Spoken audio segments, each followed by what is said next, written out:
Hey guys, if you currently deliver with Uber Eats and want to start driving passengers, you'll need to update your account settings and meet the Uber driver requirements. So guys, you need to open your Uber driver app, not the Uber Eats app.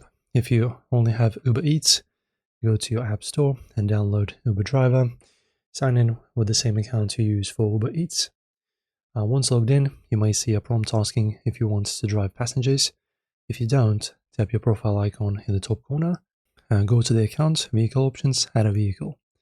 Select a car option instead of delivery, and Uber will now require extra steps like uploading your driver's license, vehicle registration, and insurance. You may also need a background check, and in some regions, a vehicle inspection. Complete these steps and wait for Uber's approval. This can take anywhere from a few hours to a few days.